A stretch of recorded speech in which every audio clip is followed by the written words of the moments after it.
Halo, selamat pagi anak-anak SD Kalang Kudus yang diberkati Tuhan. Hari ini kita akan mengikuti kegiatan ibadah siswa yang akan dipandu dengan saya, Mr. Andang. Nah, hari ini kita akan beribadah untuk memuji nama Tuhan. Nah, hari ini kita mengawali kegiatan beribadah dengan menyanyikan satu buah lagu yang judulnya adalah Selamat Pagi Bapa. Oke, anak-anak yang di rumah silahkan berdiri. Mari kita menyanyikan bersama-sama.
Memulai kegiatan beribadah pada pagi hari ini, mari persiapkan diri kita untuk berdoa. Sekarang anak-anak tangannya dilipat, mari kita sikap berdoa. Ya Tuhan Allah Bapa yang di surga, kami anak-anak-Mu di sini akan memulai kegiatan beribadah. Berkatilah agar kami bisa menerima firman-Mu dan menerima berkat-Mu. Dan kami juga memohon kepada-Mu ya Tuhan, ampunilah segala dosa-dosa kami, dan jauhkanlah kami dari segala sesuatu yang jahat, karena Engkau lah yang punya kuasa atas surga. Dan limpahkanlah berkat kepada orang-orang yang kami sayangi. Terima kasih ya Tuhan. Haleluya. Amin. Baik anak-anak, nah hari ini mari kita akan berikan sedikit persembahan kita kepada Tuhan. Nah, sebelum kita untuk doa persembahan, mari kita nyanyikan satu buah lagu yang judulnya adalah Happy Ya, Happy Ya Ya Ya, Happy Ye Ye Ye.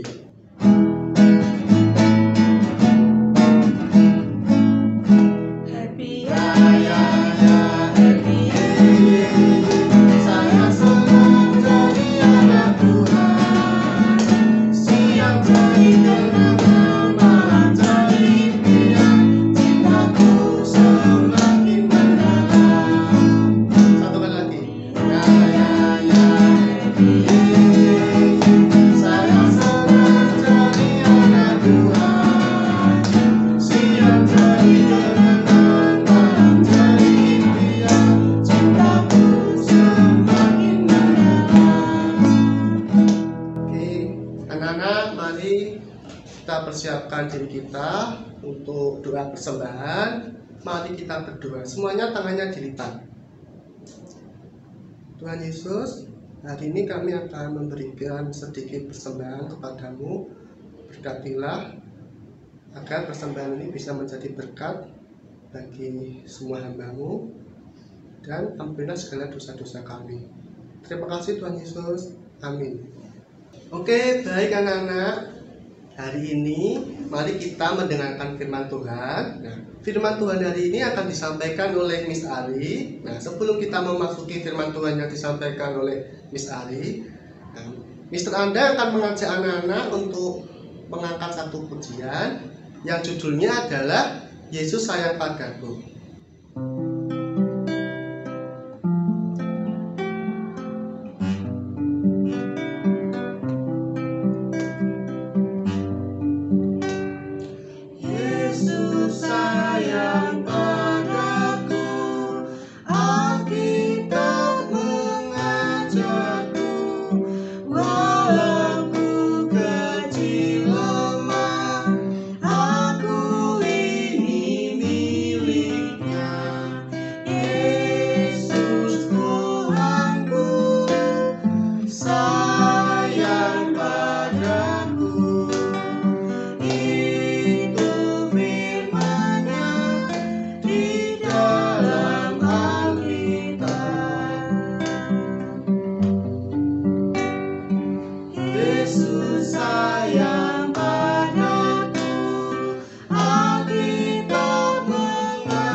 Baik, selamat pagi anak-anak SD Kristen Kalam Kudus yang dikasihi oleh Tuhan.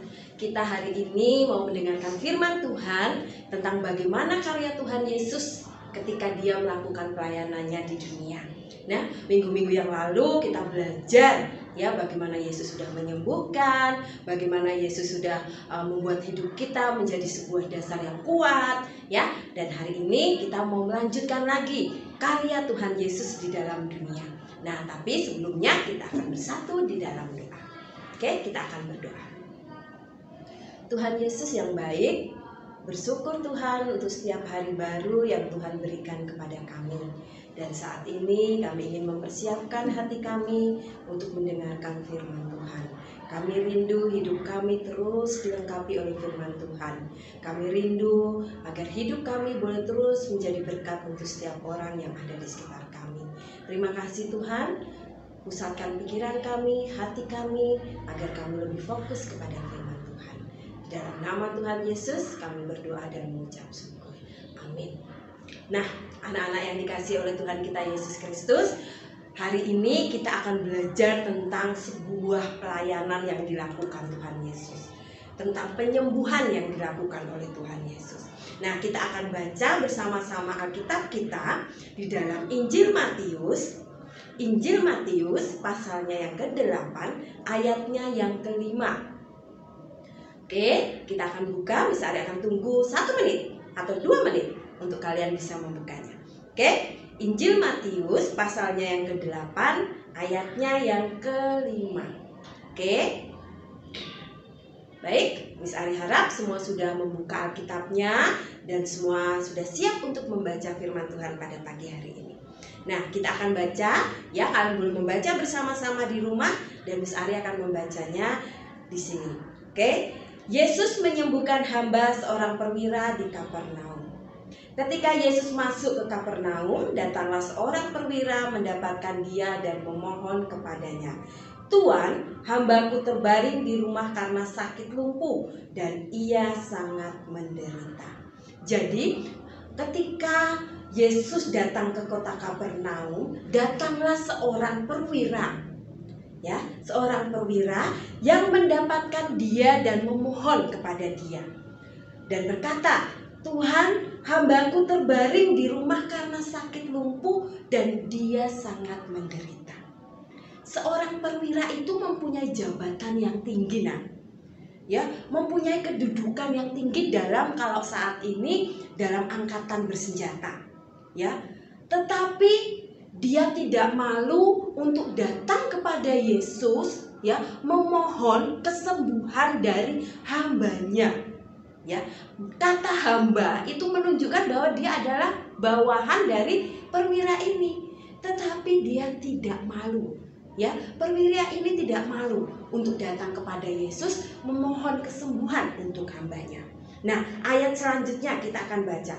Yesus berkata kepadanya, "Aku akan datang menyembuhkannya." Tetapi jawab perwira itu kepadanya, "Tuan, aku tidak layak menerima Tuan di dalam rumahku. Katakan saja sepatah kata, maka hambaku itu akan sembuh." Luar biasa anak-anak yang dikasihi Tuhan kita Yesus Kristus, ya. Seorang perwira, ya, dengan kerendahan hati datang memohon kepada Yesus. Karena mungkin dia tahu atau mendengar kabar-kabar tentang Yesus. Ya, dia datang dengan kerendahan hati memohon kesembuhan dari hambanya. Di situ pun Yesus berkata, "Oke, aku akan datang ke rumahmu." Tapi apa jawaban perwira itu? Tidak usah, ya, tidak usah. Dengan engkau berkata-kata saja, hambaku sembuh, maka dia akan sembuh.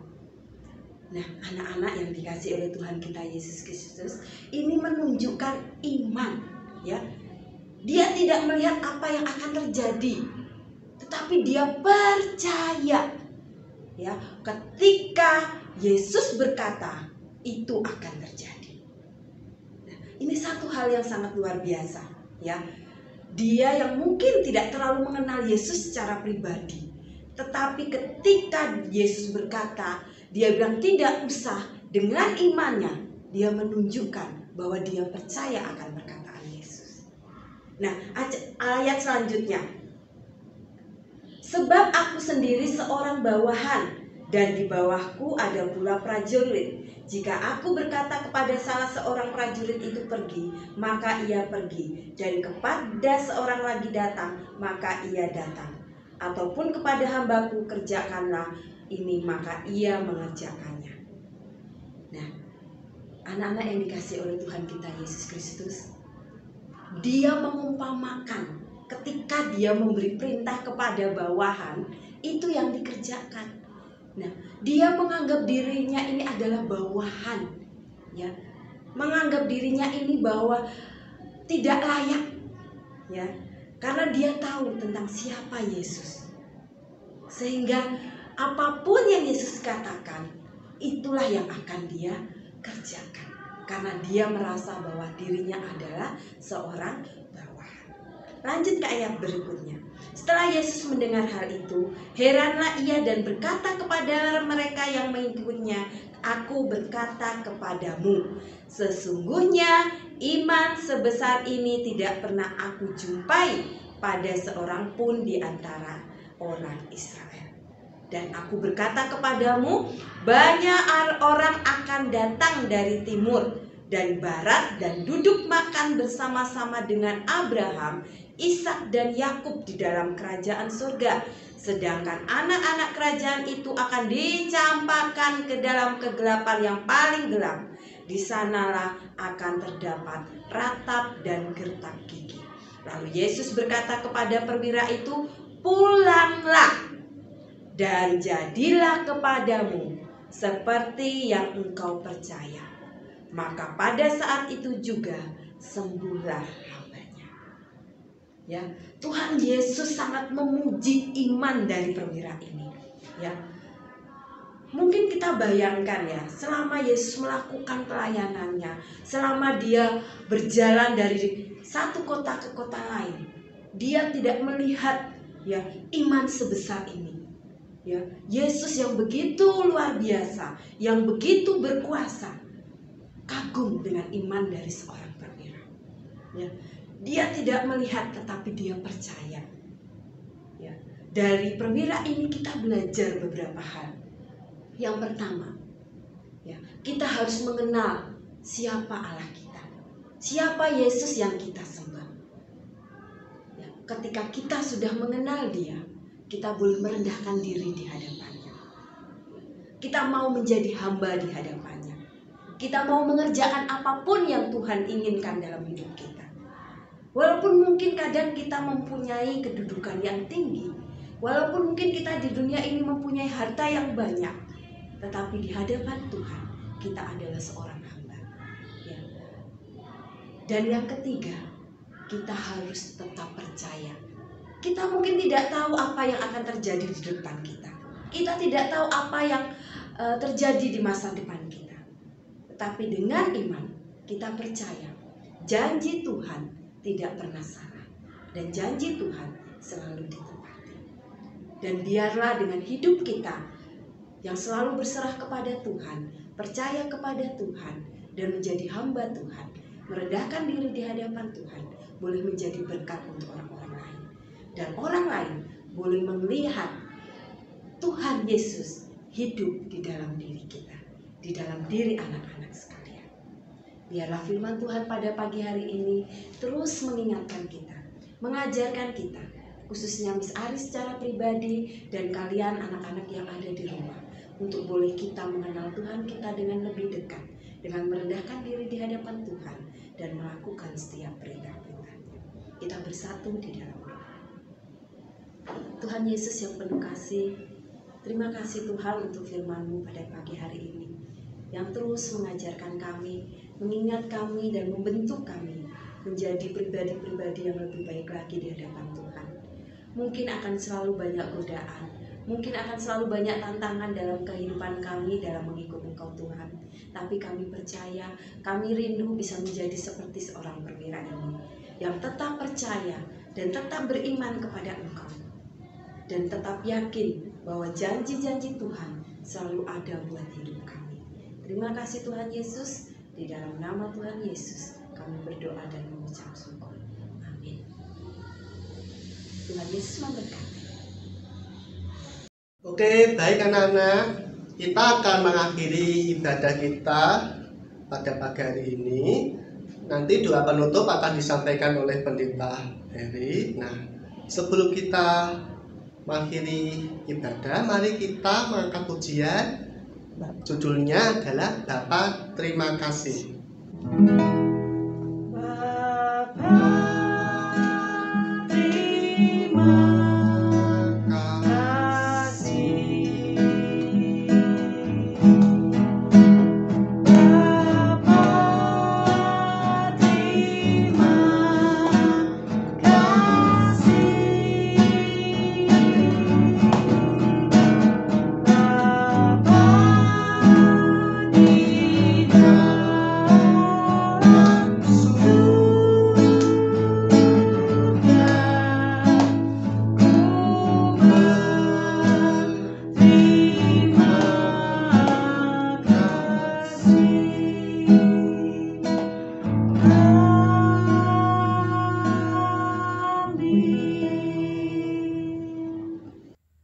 Anak-anak, kalian sudah mendengarkan kebenaran firman Tuhan.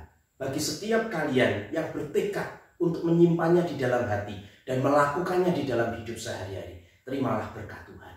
Kiranya Raja segala zaman, Allah yang esa, Allah yang kekal, Allah yang tidak nampak itu, memberkati kesehatanmu, memberkati belajarmu, memberkati hidup keluargamu, memberkati keseluruhan hidupmu dari hari ini sampai selama-lamanya. Amin. Tuhan Yesus memberkati.